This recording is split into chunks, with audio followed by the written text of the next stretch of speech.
এখন এশিয়ার বৃহত্তম শিমুল বাগান সুনামগঞ্জ তাহিরপুর অবস্থান করছি। যেহেতু শিমুল বাগান কিন্তু শিমুল গাছ আছে কিন্তু শিমুল ধরেনি, এই কারণে চারিপাশ সবুজময় অসংখ্য শিমুল গাছ রয়েছে এখানে।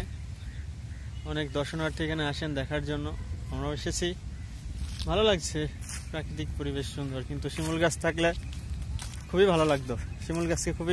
শিমুলকে স্পেশালি শিমুলকে মিস করছি, লালে লাল হয়ে থাকতো। শিমুল গাছ আছে কিন্তু শিমুল নাই। খুব ভালো লাগছে, খুবই ভালো লাগছে।